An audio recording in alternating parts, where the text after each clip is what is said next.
Welcome viewers, আমাদের privacy take থেকে আমি সোহাগ হোসাইন আছি আপনাদের সাথে নতুন আরও একটি ভিডিও টিউটোরিয়াল নিয়ে।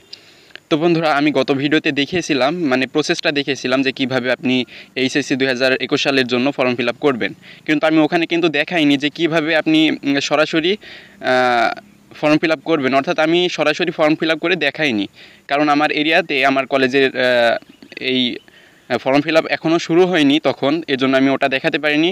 আমাদের কলেজ থেকে আজ এটা শুরু করছে, সো আমি আপনাদেরকে আজ সরাসরি দেখাবো যে কীভাবে আপনি ফোন থেকে ফর্ম ফিল আপ করতে পারবেন এবং টাকা পে করতে পারবেন। আজ আমি সরাসরি এটা আপনাদেরকে দেখাবো। সো চলুন মূল ভিডিও শুরু করা যাক। আর যারা মোবাইল থেকে টাকা পে করতে চাচ্ছেন বা ফর্ম ফিল আপ করতে চাচ্ছেন, তারা জাস্ট ভিডিওটি শেষ পর্যন্ত দেখতে থাকবেন, তাহলে খুব ইজিলি আপনি টাকা পে করতে পারবেন এবং ফর্ম ফিল আপ সম্পন্ন করতে পারবেন। সো চলুন ভিডিও শুরু করা যাক।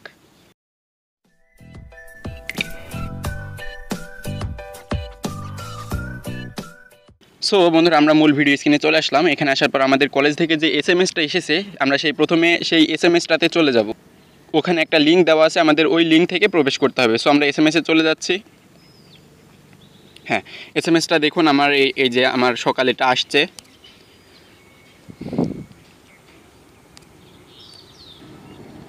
সো বন্ধুরা, আপনারা এসএমএস আসার পর আপনারা এখানে নিচে দেখতে পারবেন আপনার যে এসএমএসটা আসছে সেখানে একটা লিঙ্ক দেওয়া আছে। আপনি জাস্ট এই লিঙ্কে ক্লিক করবেন। হ্যাঁ, তো আমি জাস্ট লিঙ্কে ক্লিক করলাম। দেওয়ার পর আপনি ইয়েস করে দিবেন। দেওয়ার পর আপনি আপনার ব্রাউজার সিলেক্ট করবেন। সো আমি এটা সিলেক্ট করলাম। দেখুন, এটা ওপেন হচ্ছে। দেখুন বন্ধুরা, আমারটা কিন্তু চলে আসছে আমার যশোর বোর্ডে। সো আমারটা চলে আসছে। আপনি এখান থেকে জাস্ট একটু স্ক্রল ডাউন করে নিচে নামবেন। এখানে আপনি আপনার সকল ডিটেল দেখতে পারবেন, আপনার নাম, আপনার রেজিস্ট্রেশন নাম্বার, আপনার কী কী সাবজেক্ট আছে সেগুলো এখানে দেখতে পারবেন। দেন এখানে আপনি ইনস্টিটিউশন বা আপনার প্রতিষ্ঠানের নামটাও দেখতে পারবেন, যেই কলেজে আপনি আসেন। এখানে আপনার সকল ফি, টোটাল ফি দেখতে পারবেন, ইনস্টিটিউশন ফি, সেন্টার ফি, বোর্ড ফি, টোটাল ফি সব কিছু দেখতে পারবেন। দেন সবার নিচে দেখতে পারবেন পেমেন্ট করুন, এখানে একটা অপশন আছে। সো আপনি জাস্ট এই পেমেন্ট করুন এখানে ক্লিক দিবেন। সো আমি এখানে ক্লিক করলাম। আপনাকে পেমেন্ট করতে হলে বা ফর্ম ফিল আপ সম্পন্ন করতে হলে এই পেমেন্ট করুন এখানে ক্লিক দিতে হবে। হ্যাঁ, তো আপনি জাস্ট পেমেন্ট করুন এখানে ক্লিক দিবেন। সো আমি এখানে ক্লিক দিলাম।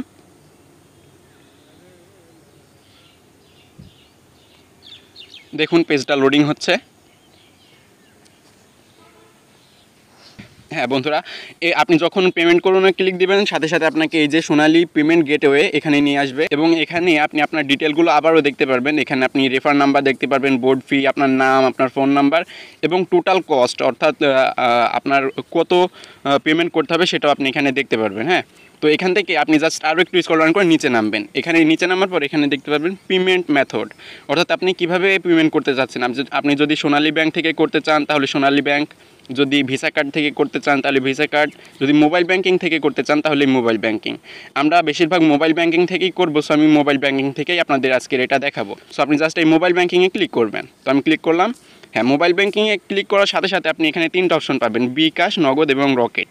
অর্থাৎ এই বিকাশ এবং নগদ এবং রকেট এই তিনটা মাধ্যমেই এখানে পেমেন্ট করা যাবে। তো আমি বিকাশ সিলেক্ট করে দিলাম। আপনি নগদ থেকে করতে চাইলে নগদ থেকেও করতে পারবেন, রকেট থেকে করতে চাইলে রকেট থেকেও করতে পারবেন। হ্যাঁ, তো আমি জাস্ট বিকাশ সিলেক্ট করে দিলাম, যেহেতু আমরা সবারই বিকাশ আছে এবং আমরা বেশিরভাগই বিকাশ থেকে পেমেন্ট করবো। সো আমি জাস্ট বিকাশ সিলেক্ট করে দিলাম। সো এখানে ক্লিক দিবেন বিকাশের উপর। বিকাশে ক্লিক করার সাথে সাথে আপনি আবার একটু স্ক্রল ডাউন করে নিচে নামবেন। তো দেখুন, এখানে আপনি আরও কিছু দেখতে পারবেন, মোবাইল ব্যাংকিং নেটওয়ার্ক ইনফরমেশন বা মোবাইল ব্যাংকিং ইনফরমেশন। এখানে merchant wallet, transaction number, payment amount, অর্থাৎ আপনাকে টোটাল কত পেমেন্ট করতে হবে সেটা কিন্তু এখানে দেখা যাচ্ছে। এখন আপনি জাস্ট যেটা করবেন, এই নিচে পেমেন্ট টু বিকাশ এখানে ক্লিক দিবেন। হ্যাঁ, তো আমি জাস্ট এখানে ক্লিক দিলাম। পেমেন্ট করতে হলে এখানে ক্লিক দিতে হবে। সো আমি জাস্ট এখানে ক্লিক করলাম। হ্যাঁ, ক্লিক করার সাথে সাথে আপনার বিকাশের যে অনলাইন গেটওয়ে আছে এখানে নিয়ে চলে আসবে। এখন আপনি যেই নাম্বার থেকে পেমেন্ট করতে চাচ্ছেন সেই নাম্বারটা জাস্ট এখানে লিখে দিবেন। সো আমি আমার নাম্বারটা দিয়ে দিচ্ছি, আপনি আপনার নাম্বারটা এখানে দিয়ে দিবেন, যেই নাম্বার থেকে আপনি জাস্ট পেমেন্ট করতে চাচ্ছেন। হ্যাঁ, যে কোনো নাম্বার দিলে হবে যেই নাম্বার থেকে আপনি পেমেন্ট করতে চাচ্ছেন। সো আমি আমার নাম্বারটা দিয়ে দিলাম। হ্যাঁ বন্ধুরা, নাম্বার দেওয়া শেষ হলে আপনি জাস্ট এই কনফার্মে ক্লিক দিবেন। হ্যাঁ, কনফার্মে ক্লিক দিবেন। আপনি জাস্ট কনফার্মে ক্লিক দিবেন। হ্যাঁ, কনফার্মে ক্লিক দেওয়ার পর এখানে আপনাকে বলবে বিকাশ ভেরিফিকেশন কোড, অর্থাৎ বিকাশ থেকে একটা ভেরিফিকেশন কোড আপনার ওই নাম্বারে পাঠানো হয়েছে, ওই ভেরিফিকেশন কোডটা এখানে বসাতে হবে। সো দেখুন, আমার এসএমএসটা কিন্তু চলে আসছে ভেরিফিকেশন কোড। আমার ভেরিফিকেশন কোডটা হলো 726-531। সো আমি ওটা এখানে বসিয়ে দিবেন আপনি জাস্ট। হ্যাঁ বন্ধুরা, আপনি ভেরিফিকেশন কোডটা এখানে টাইপ করার পর এখানে কনফার্মে ক্লিক দিবেন। সো আমি জাস্ট কনফার্মে ক্লিক দিলাম। হ্যাঁ, কনফার্মে ক্লিক দেওয়ার সাথে সাথে আপনাকে এই যে এমন একটা অপশন দেখাবে যে enter pin of your bKash account number, অর্থাৎ আপনার বিকাশ অ্যাকাউন্টের যে পিন নাম্বারটা আছে সেটা এখানে টাইপ করে দিতে হবে। এখন আপনি আপনার বিকাশের পিনটা এখানে টাইপ করে দিবেন, দেন এই কনফার্মে ক্লিক করলে আপনার পেমেন্ট সম্পন্ন হয়ে যাবে। সো বন্ধুরা, আপনি আপনার বিকাশের পিনটা এখানে টাইপ করে দিবেন, দেন এই কনফার্মে ক্লিক দিবেন, সাথে সাথে আপনার পেমেন্ট সাকসেসফুল হয়ে যাবে। আর এখানে একটা মূল্যবান কথা হচ্ছে, আপনার বিকাশ অ্যাকাউন্টে অলরেডি কিন্তু এই টাকাটা থাকতে হবে বিকাশ আপনার অ্যাকাউন্টে, নইলে কিন্তু আপনি পেমেন্টটা সাবমিট হবে না। আপনার বিকাশ অ্যাকাউন্টে আপনি এই টাকাটা রাখবেন, দেন এই প্রসেসটা ব্যবহার করলে আপনার পেমেন্ট সম্পন্ন হবে। হ্যাঁ, তো বন্ধুরা, আপনার যখন এই আপনার পিনটা এখানে দিয়ে দিবেন এবং কনফার্ম করবেন, সাথে সাথে আপনার পেমেন্ট সাবমিট হয়ে যাবে। সো বন্ধুরা, আপনারা যখনই এই পেমেন্ট সাবমিট করে দিবেন, সাথে সাথে আপনার ওই নাম্বারে একটা SMS চলে আসবে এবং ওখান থেকে একটা লিঙ্ক দিবে। সেই লিঙ্কে আপনি ক্লিক করলে আপনার পে স্লিপটা আপনি ডাউনলোড করতে পারবেন। সো আপনি জাস্ট ওই লিঙ্কে ক্লিক করবেন এবং পে স্লিপটা ডাউনলোড করে নেবেন অথবা স্ক্রিনশট দিয়ে রাখবেন। তাহলে এটা আপনি যখন স্ক্রিনশট দিবেন বা ডাউনলোড করে রাখবেন, তারপর আপনি যদি কোনো প্রিন্টারের দোকানে নিয়ে যান এটা, তাহলে তারা প্রিন্ট করে দিবে, আপনি এই প্রিন্ট করে নেবেন। এটা গুরুত্বপূর্ণ, জাস্ট আপনি রেখে দিবেন, যদি আপনার কোনো সমস্যা হয় আপনি পে স্লিপটা ব্যবহার করতে পারবেন। সো বন্ধুরা, আপনার জাস্ট ওই SMS থেকে আপনার পে স্লিপটা ডাউনলোড করে নেবেন বা স্ক্রিনশট দিয়ে রাখবেন এবং প্রিন্টারের কোনো দোকান থেকে এটা প্রিন্ট করে নেবেন।